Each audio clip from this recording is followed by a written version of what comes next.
जय माता दी, जय श्रीमन नारायण। आप सभी भक्तों का मेरे भक्ति सागर 1260 राधे चैनल में स्वागत है। दुर्गा सप्तशती का 10 अध्याय, इसे पूरा सुनना भक्त, ज़्यादा से ज़्यादा शेयर करना। जय माता दी। 10वां अध्याय, शंभु वध। महर्षि मेधा ने कहा, हे राजन, अपने प्यारे भाई को मरा हुआ तथा सेना को नष्ट हुए देखकर क्रोध में भरकर दैत्यराज शंभु कहने लगा, दुष्ट दुर्गे, तू अहंकार से गर्व मत कर, क्योंकि तू दूसरों के बल पर लड़ रही है। देवी ने कहा, हे दुष्ट, देख मैं अकेली हूँ। इस संसार में मेरे सिवा दूसरा कौन है? ये सब मेरी शक्तियाँ हैं। देख, ये सब ही सब मुझ में प्रविष्ट हो रही हैं। इसके पश्चात ब्राह्मणी आदि सब देवियाँ उस देवी के शरीर में लीन हो गईं और देवी अकेली रह गईं।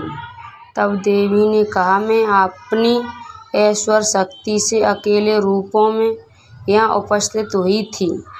उन सब रूपों को मैंने समेट लिया है। अब अकेली हूँ, यहाँ खड़ी हूँ। तुम भी यहीं ठहरो। महर्षि मेधा ने कहा। तब देवता तथा राक्षसों के देखते देखते देवी तथा शंभु में भयंकर युद्ध होने लगा। अंबिका देवी ने सैकड़ों अस्त्र शस्त्र छोड़े। उधर दैत्यराज ने भी भयंकर अस्त्र का प्रहार आरंभ कर दिया। देवी के छोटे हुए सैकड़ों अस्त्रों को दैत्य ने अपने अस्त्रों द्वारा काट डाला। इसी प्रकार शंभु ने जो अस्त्र छोड़े उनको देवी ने अपनी भयंकर हुंकार के द्वारा ही काट डाला। दैत्य ने जब सैकड़ों बाण छोड़कर देवी को ढक दिया तो क्रोध में भरकर देवी ने अपने प्राणों से उसका धनुष नष्ट कर डाला। धनुष कट जाने पर दैत्य ने शक्ति चलाई, लेकिन देवी ने उसे भी काट कर फेंक दिया। फिर दैत्य चमकती हुई ढाल लेकर देवी की ओर दौड़ा, किंतु जब वह देवी के समीप पहुंचा तो देवी ने अपने तीक्ष्ण बाणों से उसकी चमकने वाली ढाल को भी काट डाला। फिर दैत्यराज का घोड़ा मर गया, रथ टूट गया, सारथी मारा गया। तब वह भयंकर मुंदर लेकर देवी पर आक्रमण करने के लिए चला, किंतु देवी ने अपने तीक्ष्ण बाणों से उसके मुंदर को भी काट दिया। इस पर दैत्य ने क्रोध में भरकर देवी की छाती में बड़े जोर से एक मुक्का मारा। दैत्य ने जब देवी को मुक्का मारा तो देवी ने भी उसकी छाती में जोर से एक थप्पड़ मारा। थप्पड़ खाकर पहले तो दैत्य पृथ्वी पर गिर पड़ा, किंतु तुरंत ही वह उठ खड़ा हुआ।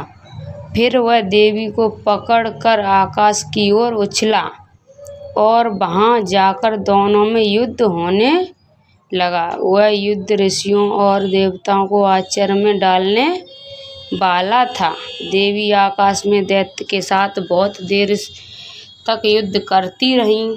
फिर देवी ने उसे आकाश में घुमाकर पृथ्वी पर गिरा दिया।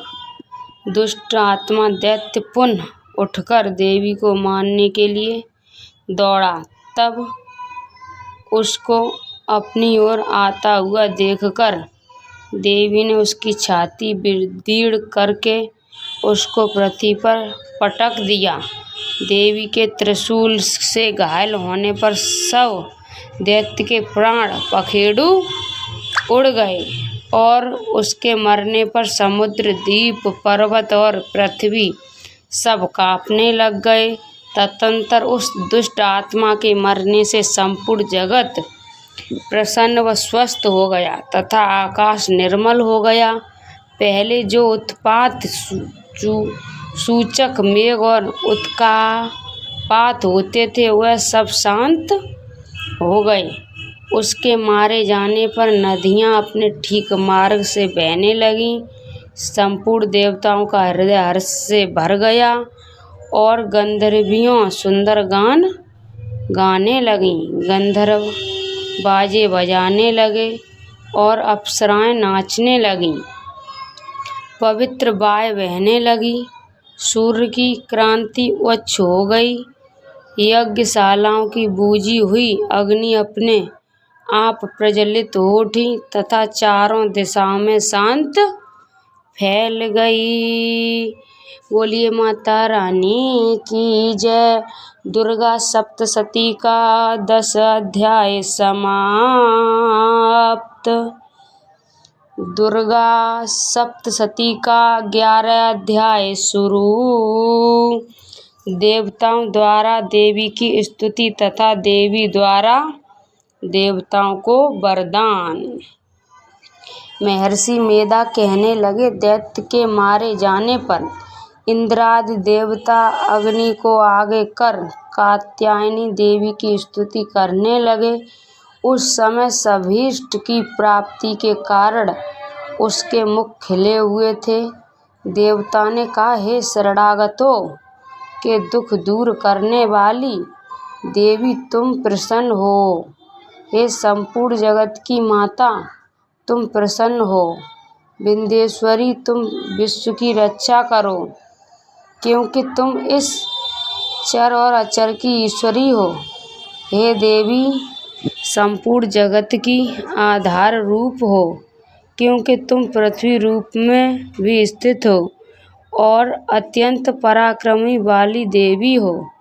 तुम विष्णु की शक्ति हो और विश्व के बीज परम माया हो, और तुमने ही इस संपूर्ण जगत को मोहित कर रखा है। तुम्हारे प्रसन्न होने पर ही ये पृथ्वी मोक्ष को प्राप्त होती है। हे देवी, संपूर्ण विद्याएं तुम्हारे ही भिन्न भिन्न स्वरूप हैं। इस जगत में जितनी स्त्रियां हैं वह सब तुम्हारी ही मूर्तियां हैं। एकमात्र तुमने ही इस जगत को व्याप्त कर रखा है।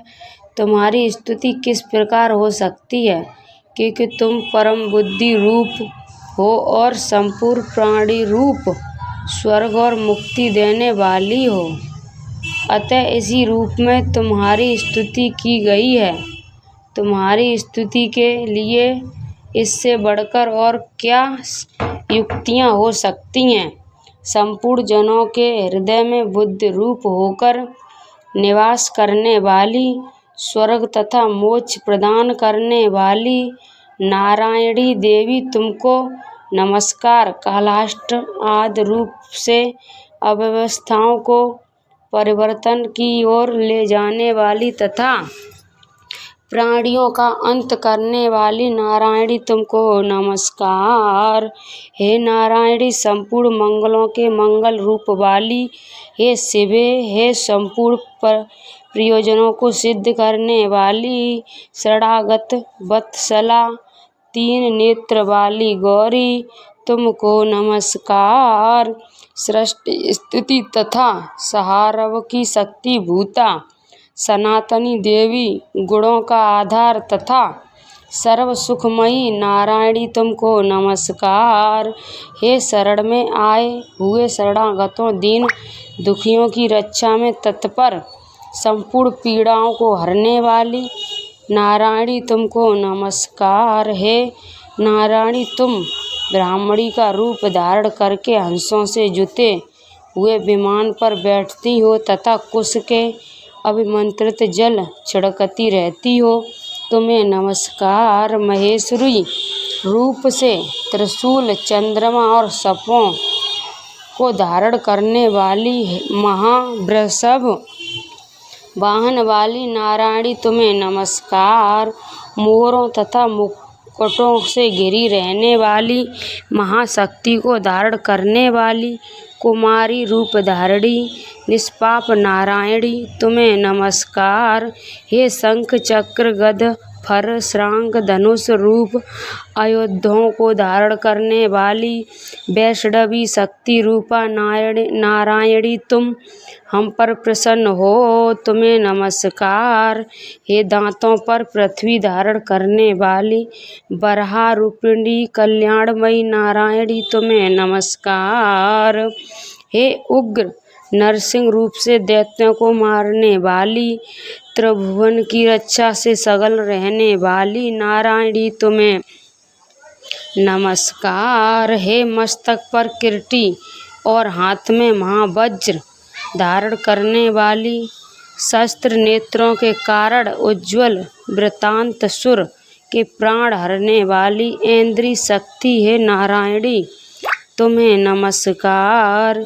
हे शिवदूती स्वरूप से दैत्यों के महामत को नष्ट करने वाली, हे घोर रूप वाली, हे महाशब्द वाली, हे नारायणी तुम्हें नमस्कार। दाढ़ों के कारण विकराल मुख वाली मुंडमाला के विभूषित मुंडमर्दिनी चामुंडा रूपा नारायणी तुम्हें नमस्कार। हे लक्ष्मी लज्जा महाविद्या श्रद्धा पुष्पध्वजा दूर्वा महारात्रि तथा महाविद्या रूपा नारायणी तुमको नमस्कार।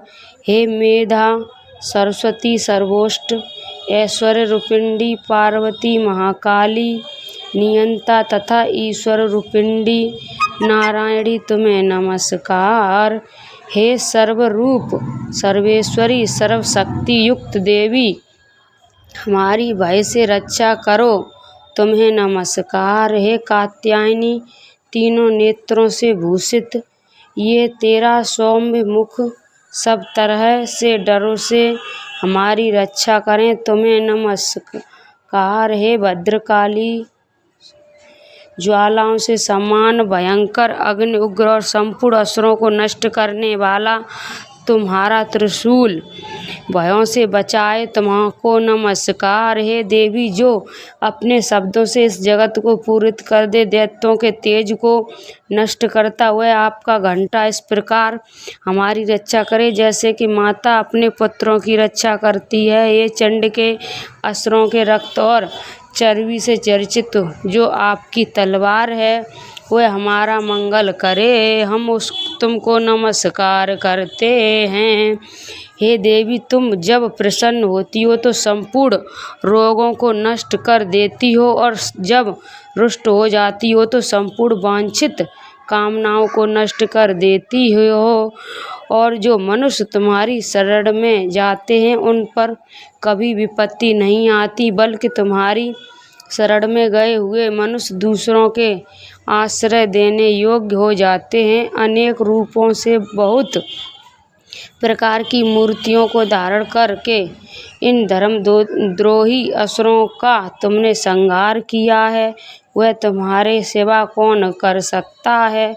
चतुर्दश विद्याएं पठ शास्त्र और चारों वेद तुम्हारे ही प्रकाश से प्रकाशित हैं, उनमें तुम्हारा ही वर्णन है और जहाँ राक्षस विपेले सर्प सर्वगण हैं वहाँ और समुद्र के बीच में भी तुम साथ रहकर इस विप्र की रक्षा करती हो।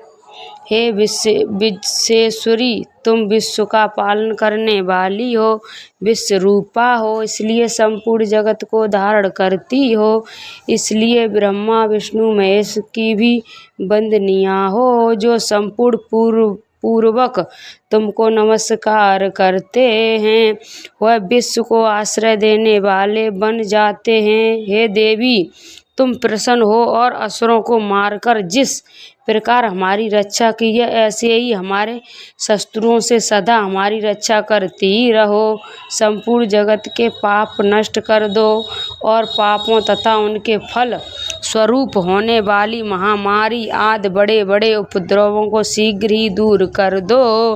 विप्र की पीड़ा को हरने वाली देवी शरण में पड़े हुआ पर प्रसन्न हो। त्रिलोक निवासी की पूजनी परमेश्वरी हम लोगों को वरदान दो। देवी ने कहा, हे देवताओं, मैं तुमको वर देने को तैयार हूँ। आपकी जैसी इच्छा हो वैसा वर मांग लो, मैं तुमको दूंगी। देवताओं ने कहा, हे सर्वेश्वरी, त्रिलोकी के निवासियों की समस्त पीड़ाओं को तुम इसी प्रकार हरती रहो और हमारे शस्त्रों को इसी प्रकार नष्ट करती रहो। देवी ने कहा, वेवस्तव मनवंतर 28वें युग में 2 और महाअसुर शंभु और निशंभु उत्पन्न होंगे। उस समय में नंद गोप के घर से यशोदा के गर्भ से उत्पन्न होकर विंध्याचल पर्वत पर शंभु और निशंभु का संहार करूंगी। फिर अत्यंत भयंकर रूप से पृथ्वी पर अवतीर्ण होकर मैं प्रवेचित नामक दानवों का नाश करूंगी। उन भयंकर महाअसुरों को भक्षण करते समय मेरे दांत अनार पुष्प के समान लाल होंगे। इसके पश्चात स्वर्ग में देवता और पृथ्वी पर मनुष्य मेरी स्तुति करते हुए मुझे रत्नाकर कहेंगे। फिर जब 100 वर्ष तक वर्षा न होगी तो मैं ऋषियों के स्तुति करने पर आयोनिज नाम से प्रकट होंगी और अपने 100 नेत्रों से ऋषियों की ओर देखूंगी। अतः मनुष्य सादाक्षी नाम से मेरा कीर्तन करेंगे। उसी समय मैं अपने शरीर से उत्पन्न हुई प्राणों की रक्षा करने वाले शाकों द्वारा सब प्राणियों का पालन करूंगी और तब इस पृथ्वी पर शाकंभरी के नाम से विख्यात होंगी। और इसी अवतार में मैं दुर्गे नामक महाअसुर का वध करूंगी और इससे मैं दुर्गा देवी के नाम से प्रसिद्ध होंगी। इसके पश्चात जब मैं भयानक रूप धारण करके हिमालय निवासी महर्षियों की रक्षा करूंगी तब भीमा देवी के नाम से मेरी ख्यात होगी। और जब फिर अरुण नामक असुर तीनों लोकों को पीड़ित करेगा तब मैं असंख्य ब्राह्मणों का रूप धारण कर के उस महादैत्य का वध करूंगी। तब स्वर्ग में देवता और मृत्यलोक में मनुष्य मेरी स्तुति करते हुए मुझे ब्रह्मरी नाम से पुकारेंगे। इस प्रकार जब जब पृथ्वी राक्षसों से पीड़ित होगी तब तब मैं अवतरित होकर शत्रुओं का नाश करूंगी। बोलिए दुर्गे मैया की जय। आप सभी भक्तों को मैंने दुर्गा सप्तशती का 10 अध्याय और 11 अध्याय का श्रवण कराया। उसमें कुछ बोलने में गलती हुई हो उसे भक्त माफ़ करना। इस वीडियो को भक्त आप सभी ज़्यादा से ज़्यादा शेयर करना। आप सभी के प्रेम भाव से मेरी वीडियो में प्रेम मिलेगा। जय माता दी, जय माता दी, जय माता दी, जय माता दी। आप सभी भक्तों को मेरी प्रेम भरी जय माता दी।